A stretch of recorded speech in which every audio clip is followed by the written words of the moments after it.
Hey, hey, hey. Let me see. Some chapstick. I don't even know if anybody's going to be coming on Periscope. I haven't done Periscope in such a long, long, long time.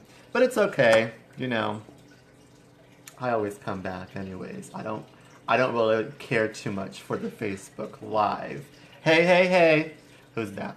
Max68 Gypsy. You know what I really should do? I should really put like something over the numbers so I don't see the numbers. Hey, hey, hey. Hey, BDP Nut. Hey, Mommy's KB Royale. Hey, girl, hey. Welcome, welcome, welcome. I'm back. I'm in this squeaky chair though. Hey, girl. It's oh, I know your name on Facebook. BPD. It's BJ. BJ. BJ. Do I know you, BJ? Monica Coburn. Is that you, Monica Coburn, that just came up a little? Is that the gypsy, Monica Coburn? Welcome, welcome, everybody. Hey, Miss Roxy Marie 67. Yes, yes, yes, yes. Hey, girl. All right, I'm back. Let's get right into it because I've been gone since. Hey, Miss Michelle RN. Hey, girl. Hey. Dara 77. Hey.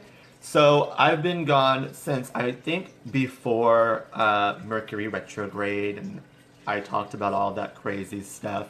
Gone way too long, but you know what? It was fabulous. It was fantastic. It's a great thing when you can. Hold on, I'm getting another chair because this one squeaks when my fat butt sits in it. I think it's a great thing when you're just able to detach from not only the world around you, but from social media. Social media, it was really taking a toll on me, and I had to just look at it and say, okay, is this something that I really want? Is this something that I really have to have in my life right now? And the answer was no. We don't have to have anything in our lives. We can just. The great thing is when you can identify things that you don't need. You don't need them in your life. You don't need. There are some people in your life you'll think and you'll say, do I really need this person in my life right now? And the answer may be no.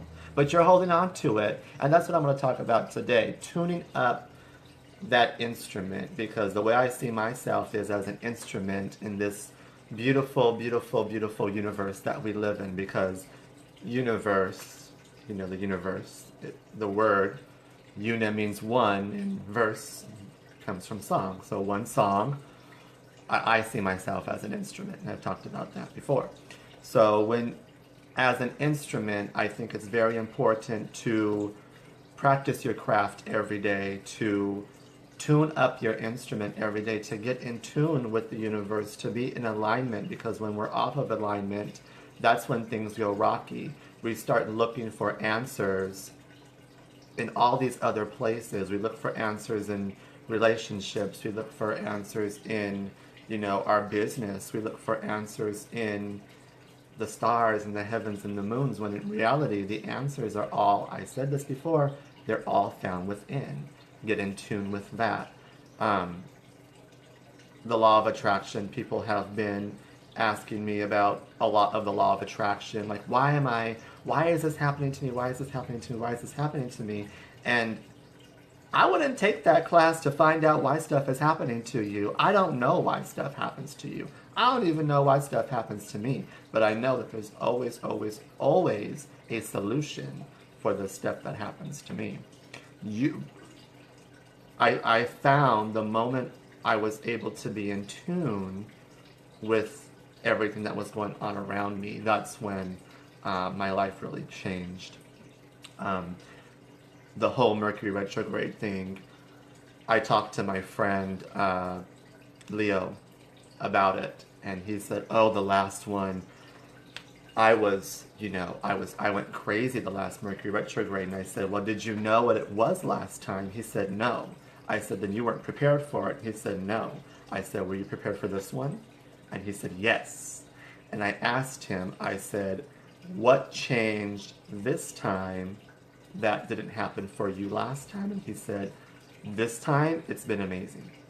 This Mercury retrograde, which to some has been a crazy, crazy, crazy experience. I mean, I think it was the last 3 weeks, you may have noticed your whole life probably come crashing down on you, and you're questioning why. And I wouldn't question why. I would question, what am I learning from this experience right now? What is this teaching me? Because then we're able to, take everything apart, and we're able to... I had this one woman talk to me last night, and she says, I've been in so many bad relationships, so many, she said, and they've hurt me, they've made me become this, ugly person, they've weakened my self-esteem, they've lowered this, they've done this to me, they've done this to me. And I sat back and I said, okay, so that's one way to look at it. Now, that's the negative way to look at it, I guess, but what's the positive way? What did you learn from those experiences? What did you learn by dating all those bullshit bastards that you've been dating? What did you learn from that? Because if you haven't, and if you haven't been in this situation, I hope you're never in this situation, because it sucks. It sucks to get your heart broken, but it has to happen sometimes for some of us. And I've been in a shitty relationship before, but what I've learned is that I am worthy to be treated a specific type of way. I am worthy. And I tell myself that every day. I tell myself I am beautiful. I tell myself I am worthy. Those two words, I am, are very, very, very, very powerful. Get in tune with those words. They can build you up or tear you down. So if you tell yourself every day, what I told her, every day you've been telling yourself little white lies. You've created these lies that you're telling yourself, saying that you will never find love. I am ugly. I am incapable of having anybody love me. I am not successful. I am not in the right place where I should be. All that's fine and dandy if that's the way you want to look at things, but let's turn it around and put those I am statements into something that is very powerful. For example, I am beautiful. I am loved. I am worthy. I am fully capable of achieving any goal that I set. Anything I touch will just blossom and evolve into something beautiful and wonderful, because I am powerful. I am loved by something that is way bigger than all of us. And it's, till this day, it's something that is very humble. It still humbles me to know that my God loves me. My God loves me. Truth. Did I just go off into a little tangent there? Sorry. But, yes, the truth. It's the truth.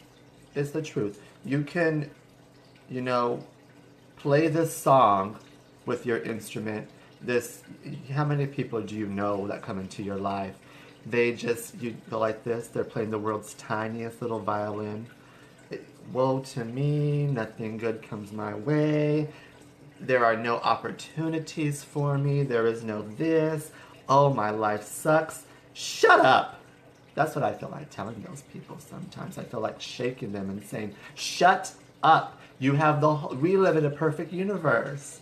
Get in tune with the universe. You know why your song sounds so pitiful? Because you're not even practicing your instrument.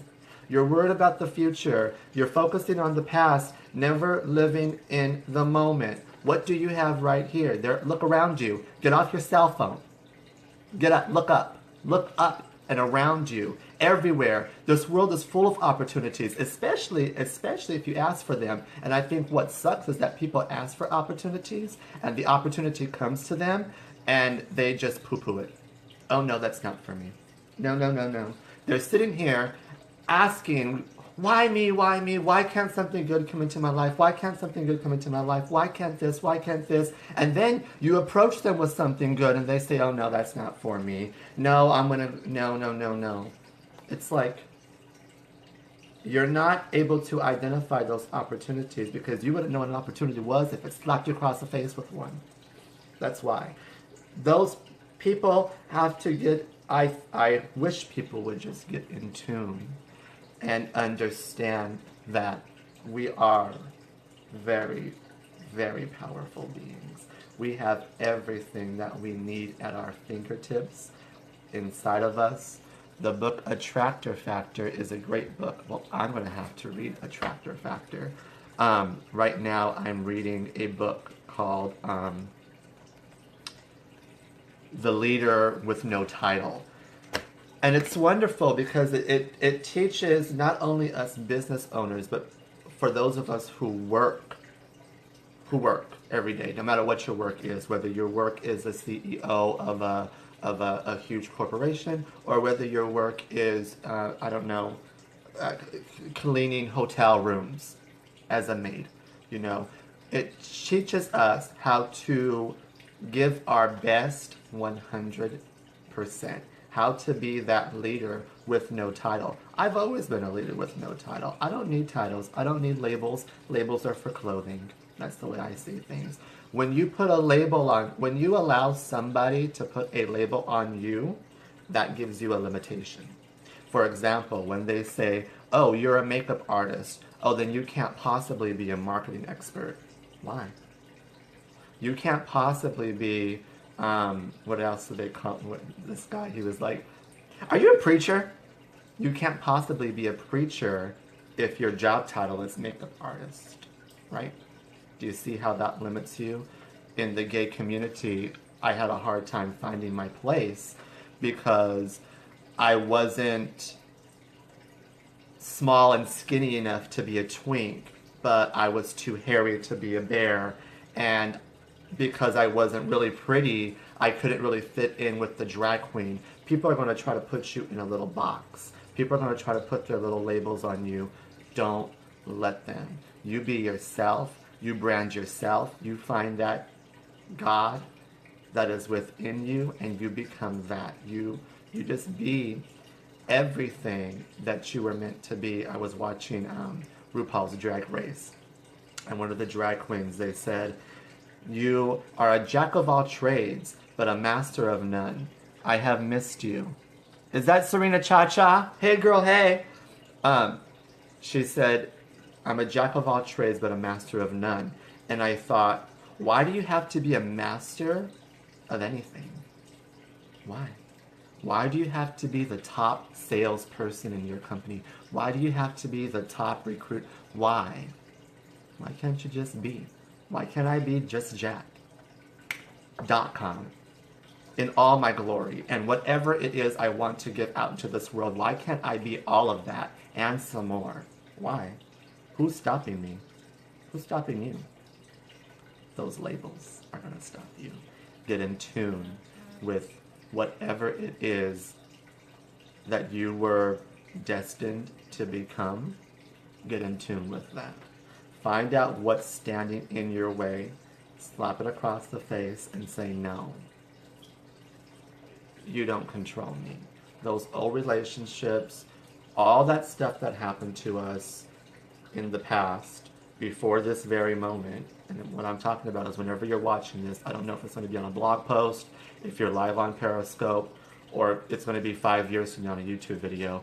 Whatever happened to you before this very moment, that has no control over you. That has no control over me. You know who's in control? I'm in control of all this goodness. Me and my God alone. That's what it comes down to. I don't care how many kids you have on this world. I don't care how many husbands you come into contact with on this world. You came by yourself, guess what? You're going to die by yourself. Now, am I saying to hate the world? No, I'm saying love everybody 100% fully. But always remember, always keep in the back of your head, when it comes down to it, if it's going to be, it's up to me. God is depending on me, and I am depending on God. The world, if you have something in you, which we all do, I believe we all have something in us that wants to just come out and share with the world what that is, don't keep it locked up for too long. Don't keep it. It's going to eat up at you until you do. And when you let it out, make sure make sure it never, ever, ever, ever, ever gets locked back up ever again. It's going to try to. Society, especially the world we live in now, society's going to try to tell you, no, be quiet, mind your own business, stay in line, don't be different. Forget all that. This is your game. This is your game. You can press the restart button every single night when you go to bed, and every morning you can start all over again. You can be born again. You can say, okay, what am I going to do today to help the world? Because the world is waiting on me. The world is depending on people like me to go out there and share my love with them. Am I going to keep them waiting? Or am I going to get up and do something? Am I going to take everything that I've learned and put that into action? Am I going to start tuning my instrument every day? Am I going to practice my craft every day? Am I going to be in the books every day? Am I going to be going to trainings and webinars every day? Am I going to be constantly learning how to tune my instrument? That way, when it comes time to play, I give out nothing but beautiful, beautiful, beautiful music. And that's in my friendships. That's with every person. My goal is to create an impact on every single person that I come into contact with. Now, that's going to be impossible if I'm not okay with myself. How can I possibly show somebody love if I can't love my own self? I can't do that. It starts with us. It starts from within. I have to make sure that my instrument is properly tuned before I go try to teach somebody else how to play the piano. Does that make sense? I hope that makes sense. I wasn't prepared for this one either. I just got off the phone with my aunt who pumped me up. We were talking about all this stuff, so I really have to get to work now. But I thank you guys all for coming in. I wish you guys nothing but success. Lots and lots and lots of love. Get in tune. Go tune up your instrument constantly. Do it every day. Practice, practice, practice, practice, practice until the day you die. All right? Because when you stop learning, stop growing. Have a great day, Jack. You too, my friend. Have a great day on purpose, Jack. You too. Have a great day. Lots of love to all you guys. Bye, Felicia.